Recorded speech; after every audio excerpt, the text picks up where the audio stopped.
Physics start करते हैं। इसमें पहला क्वेश्चन आप ध्यान से देखें जरा।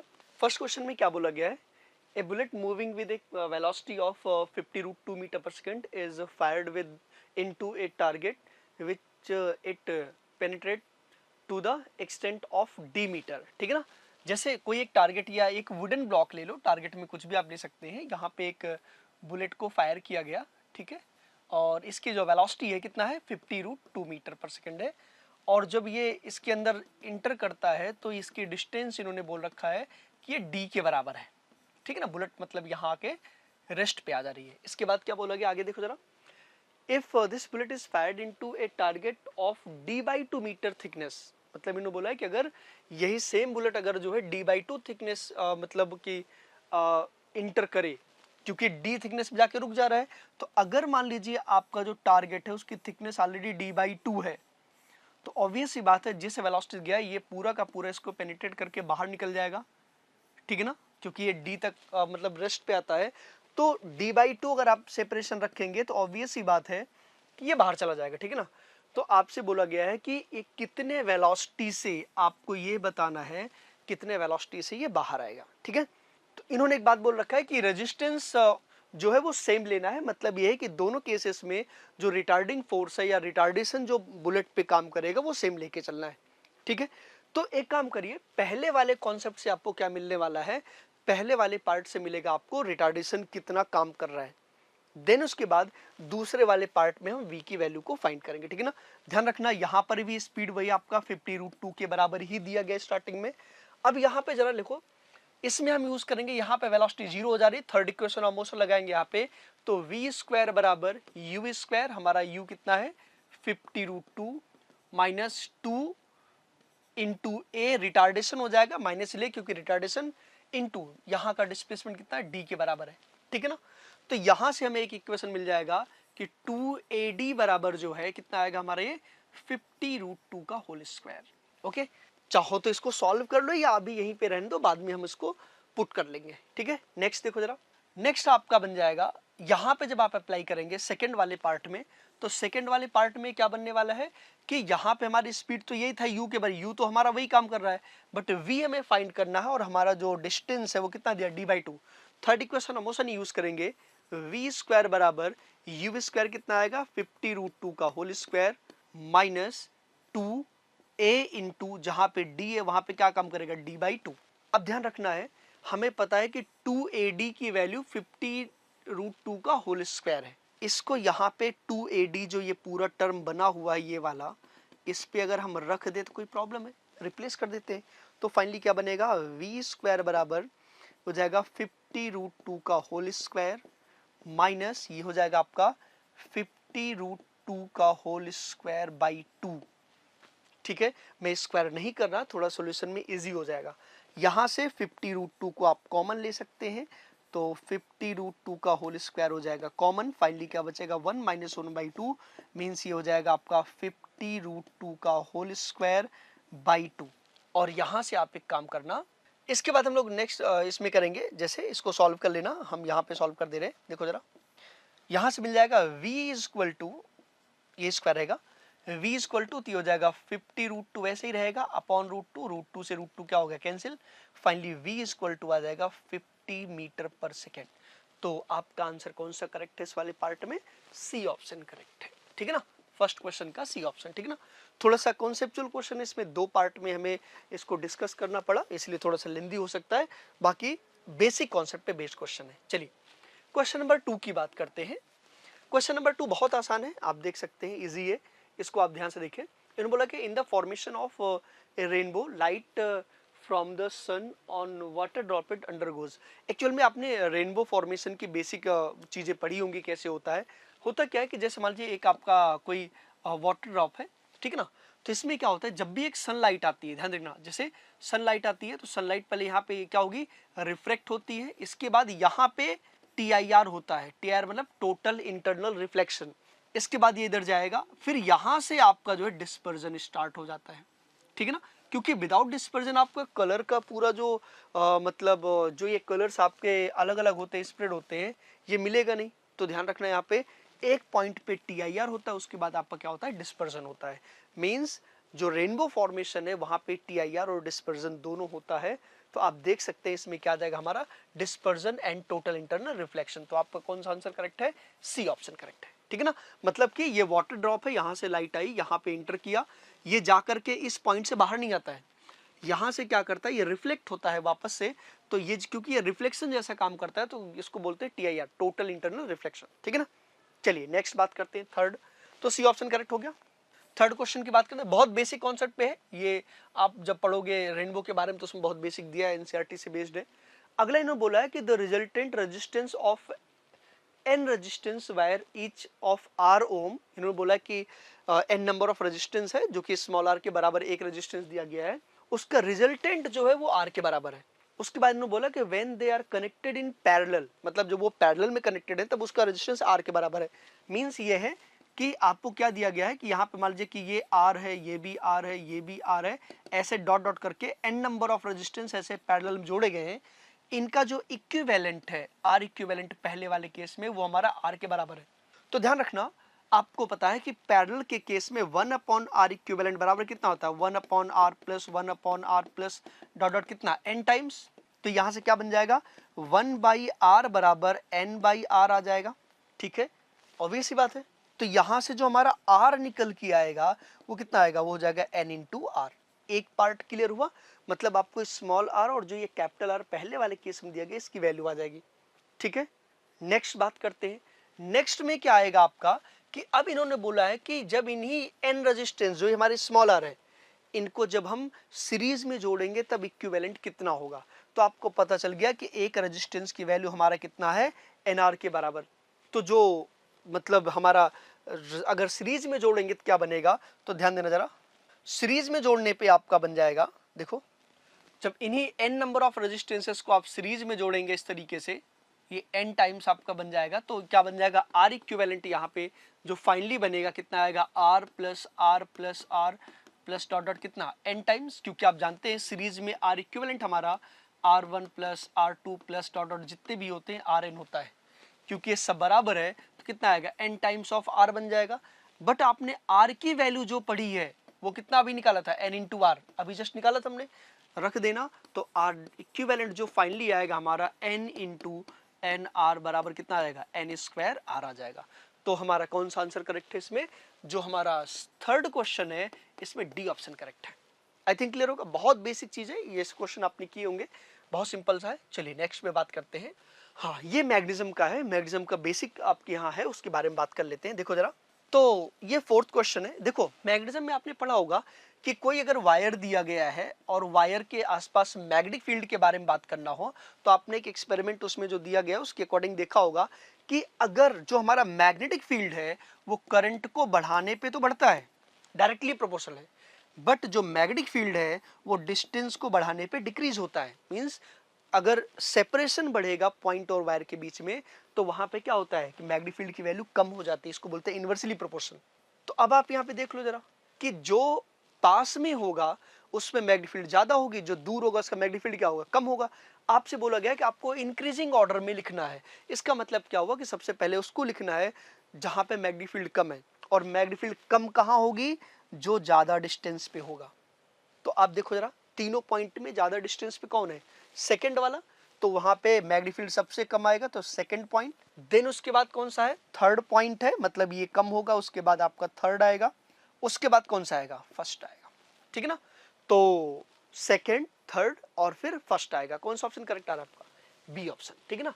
तो जो आपका फोर्थ है इसका बी ऑप्शन करेक्ट होगा, ठीक है। आई थिंक क्लियर होगा। यहाँ पे एक छोटा सा एक्सपेरिमेंट आपको दिया गया, इस ये डिपेंड करता है, इस तरीके से आपका काम हो जाएगा, ठीक है ना। चलिए नेक्स्ट बात करते हैं हम लोग। इसके बाद नेक्स्ट आपका है फिफ्थ नंबर क्वेश्चन, देखो जरा। हाँ, फिफ्थ की बात करते हैं। फिफ्थ में बोला गया कि in human I the focusing is done by change in the refractive index of the I fluid. ध्यान रखना है, आई फ्लूइड के रिफ्रैक्टिव इंडेक्स को चेंज नहीं कर सकते, वो एक ही टाइप का होता है, फिक्स होता है। Next, change in the convexity of the lens surface, ठीक है। ऑब्वियस सी बात है, आपको पता है कि यहाँ पे जो हमारा आई लेंस होता है, ठीक है ना, जो ये मसल्स होती हैं ये एक्चुअल में इसके अकॉर्डिंग इसको कंप्रेस करती हैं, तो इसके कॉन्वेक्सिटी कई बार बढ़ जाता है, और जरूरत पड़ने पर जब ये एलोंगेट होती है तो कॉन्वेक्सिटी क्या होता है, चेंज हो जाता है। तो ऑब्वियस सी बात है, जो हमारा फोकस होता है वो कन्वेक्सिटी को चेंज करके ही आता है, डायरेक्ट नहीं होता है। मसल हम लोग फ्लूइड को चेंज नहीं कर सकते। अगला भी पॉइंट देख लेते हैं, to and fro movement of retina, नहीं, टू एंड फ्रो मूवमेंट नहीं है। उसके बाद to and fro movement of eye lens, नहीं। तो हमारा आंसर कौन सा करेक्ट है? बी ऑप्शन इसमें करेक्ट है, तो करेक्ट है, फिफ्थ वाले में बी ऑप्शन आएगा। इसमें क्या होता है कि जो हमारी ये मसल्स होती हैं, सेलुलर मसल्स, ये क्या होती हैं, लेंस को कंप्रेस एलोंगेट करती हैं, और उसके अकॉर्डिंग क्या होता है कि हमारे लेंस की जो कर्वेचर है वो चेंज हो जाता है। तो हमारा बी ऑप्शन करेक्ट हो गया। नेक्स्ट देखो 6 नंबर। 6 नंबर बहुत आसान है एकदम, अगर आप सॉल्व करने की जरूरत भी नहीं है, देख करके बता सकते हैं। इन्होंने पूछा है कि आपको वीटी ग्राफ दिया गया है, जो कि इस तरीके से दिया है, मास 50 ग्राम है, in which period will it be having maximum force.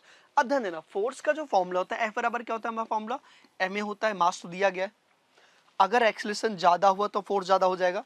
याद करो जरा, वीटी ग्राफ में जो स्लोप होता है, जो हमारा क्या आता है, स्लोप आता है, वही तो हमारा एक्सेलरेशन होता है। अब आपको क्या करना है कि इन सारे केसेस में आपको स्लोप देखना है, किसका स्लोप ज्यादा है किसका कम है। तो आप देख सकते हैं कि यहाँ वाले में स्लोप ये है, यहाँ वाले में ये बनेगा, यहाँ वाले में मतलब इस तरीके, यहाँ पे फ्लैट है। तो आप देख सकते हैं सबसे ज्यादा चेंज यहीं आ रहा है, ठीक। टाइम इंटरवल तो यहाँ भी 2 है, यहाँ भी 2 का गैप है, तो सबसे ज्यादा चेंज कहाँ आ रहा है, तो आप देख सकते हैं ये 0 से सीधे 5, तो एक्सेलरेशन यहाँ ज्यादा होगा। तो इसलिए क्या होगा कि आपका जो मतलब स्लोप यहाँ ज्यादा है, तो एक्सेलरेशन भी यहाँ पे क्या होगा, मैक्सिमम होगा। तो एक्सेलरेशन जो हमारा मैक्स आएगा वो आएगा स्लोप से, ये हमारा कहाँ आएगा, मैक्सिमम पी वाले पार्ट में। तो ए ऑप्शन इसका करेक्ट हो गया। मीन्स आपको सॉल्यूशन नहीं करना है, सिर्फ ये स्लोप देखना है। अब देखो ये स्लोप ज्यादा दिख रहा है, ये कम है, ठीक है ना। और वैसे अगर चेक करना है कि कौन ज्यादा कम है, तो आप देखो टाइम इंटरवल ये 2 सेकंड की, ये यहाँ पे मान के चल रहा लगभग वैसे ही, ये भी 2, ये भी 2 के बराबर है। अब आप सोचो इसमें स्लोप तुम्हारा यही ज्यादा है ना, क्योंकि 0 से 5 चेंज हो रहा है, बाकी सब तो कम चेंज हो रहे हैं, ठीक है। तो इसका मतलब ये हुआ कि ये हमारा मैक्सिमम आएगा। चलिए नेक्स्ट देखते हैं। नेक्स्ट आपका है 7 नंबर क्वेश्चन में आता है, तो पी ऑप्शन इसका, वो ए ऑप्शन इसका करेक्ट है। 7 नंबर में क्या दिया गया है, ध्यान से देखो जरा। 3 resistance 2 ohm, 3 ohm and 6 ohm are connected in parallel to 20 volt battery. The electric current in circuit. बहुत सिंपल सा है, ये तो आपने किया भी होगा। ये आपको 2 ohm दिया गया है, यहाँ पे एक 3 ohm दिया गया है, और यहाँ पे कितना दिया गया है, 6 ohm दिया गया है, और इसको जो है कनेक्ट किया गया है एक बैटरी के थ्रू इस तरीके से, और ये हमारा 20 वोल्ट है, ठीक है ना।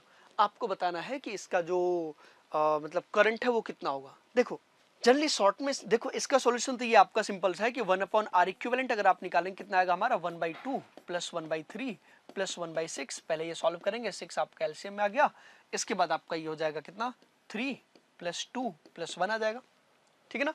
तो फाइनली आर इक्विवेलेंट जो हमारा यहाँ से निकल गया कितना आएगा, 6/6 बराबर 1 आ जाएगा। और जो हमारा आई आएगा वो कितना आएगा, V/R इक्विवेलेंट, और फाइनली अब V कितना है, 20/1 बराबर कितना आएगा, 20 एम्पियर। तो आंसर कौन सा करेक्ट आएगा, डी ऑप्शन, ठीक है ना।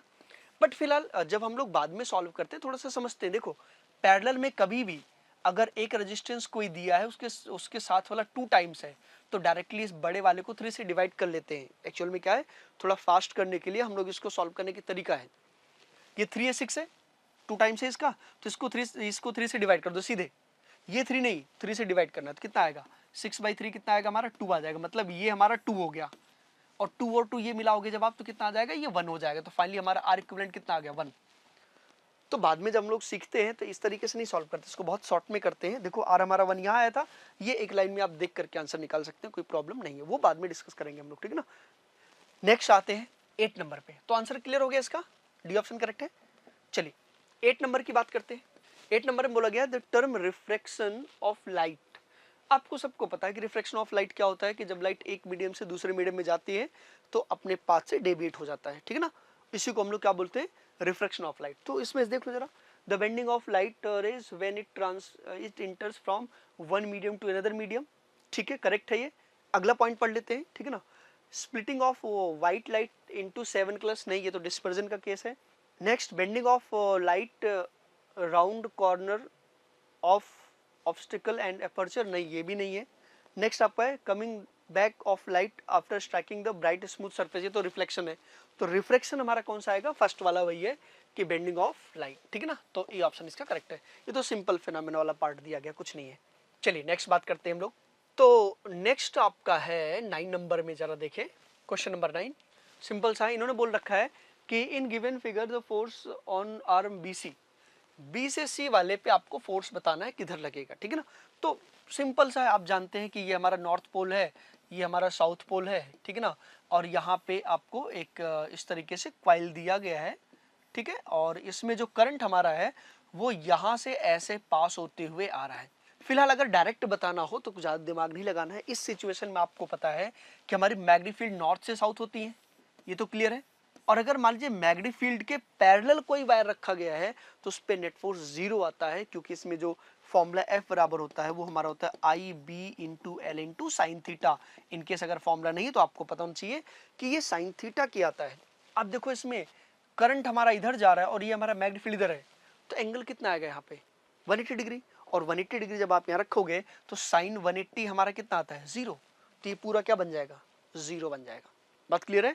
तो कोई भी वायर अगर मैग्नेटिक फील्ड के पैरेलल रखा गया है तो उस पर लगने वाला नेट फोर्स क्या होता है 0 होता है, फोर्स लगता ही नहीं, ठीक है। तो हमारा कौन सा ऑप्शन करेक्ट आ गया 9 का, देखो जरा, no force will act on BC arm, ठीक है ना, डी ऑप्शन करेक्ट है।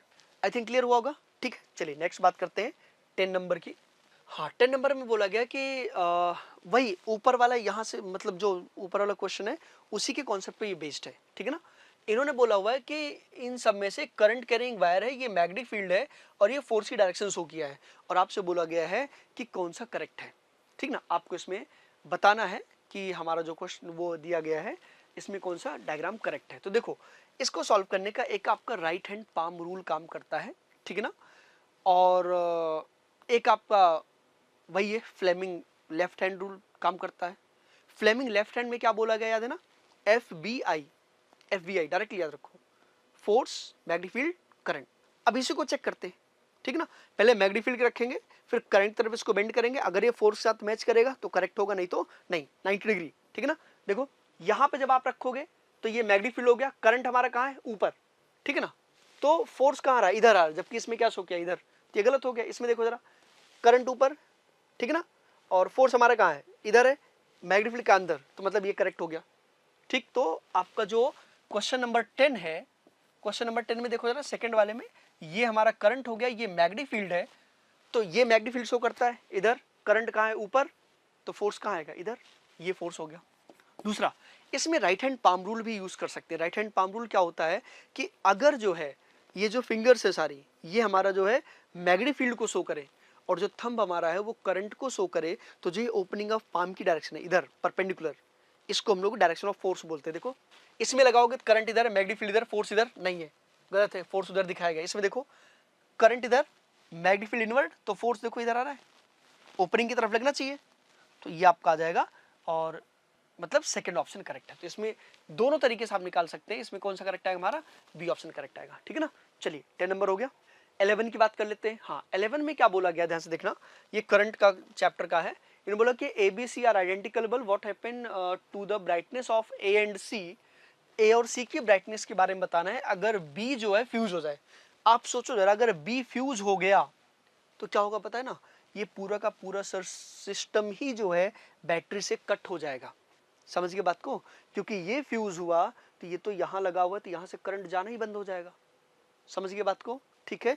तो जब करंट जाना बंद हो जाएगा तो क्या होगा, अब इसके ऑप्शंस हम लोग देखते हैं। ऑप्शंस में क्या क्या दिया गया देखो जरा, ऑप्शंस में दिया गया है brightness of both increases, brightness of A increases and C decreases, brightness of B increases and A decreases, none of these। तो आपको पता है कि फ्यूज होने के बाद सारे बल्ब बंद हो जाएंगे, ठीक है ना। अगर B फ्यूज हुआ तो A और C भी क्या कट हो जाएगा, मतलब दोनों की ब्राइटनेस कम हो जाएगी, 0 हो जाएगी, ब्राइटनेस कम होने की बात ही छोड़ो, ठीक है।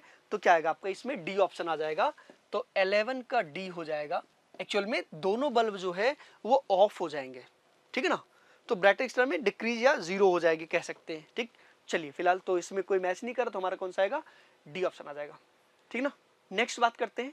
हाँ इक्विवेलेंट रेजिस्टेंस पूछा गया, ये तो निकालना आसान है, आप जानते हैं इसको, ठीक है ना। 12 नंबर देखो जरा, इसमें क्या बोला गया, एक रेजिस्टेंस यहाँ पे है, एक यहाँ पे है, इसके बाद एक यहाँ पे लगा हुआ है, उसके बाद यहाँ पे है, और यहाँ पे एक अप्लाई किया गया है, यहाँ पे बैटरी लगाई गई है, ठीक है ना। ये सब के सब 2 ओम है, आपको पता है।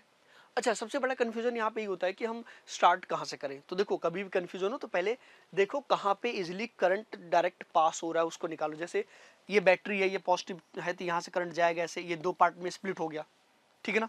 अब ये दो पार्ट डायरेक्टली कनेक्टेड नहीं है, आगे देखो ये वाला करंट जाने के बाद यहाँ फिर से दो पार्ट में स्प्लिट हो गया, बट ये वाला करंट यहाँ जाने के बाद आप देखो यहाँ जा रहा है, मतलब ये दोनों हमारे किस में है, सीरीज में। और सीरीज में क्या होता है, 2 + 2 डायरेक्टली ऐड हो जाएगा, तो इसको अगर हम आर डैश लिखें तो आर डैश कितना आएगा, 2 + 2 कितना आ जाएगा हमारा, 4 हो जाएगा। ये 4 हो गया, ठीक है। मतलब इसको हटा करके हम यहाँ पे 4 ओम लगा सकते हैं, मेरी बात समझे। तो हम ये मान लेते हैं कि इसको हटा करके हमने यहाँ पे क्या कर दिया कि एक 4 ओम लगा दिया, मतलब इन दोनों को हटा करके यहाँ पे क्या लग गया, 4 ओम लग गया। अब सोचो अगर ये 4 ओम लग गया तो यहाँ से जो भी करंट अब जा रहा होगा वो इसमें और इसमें स्प्लिट होगा, और ये दोनों करंट देखो जरा आकर के यहाँ वापस से मिल गए, मतलब ये दोनों किस में है, पैरेलल में है।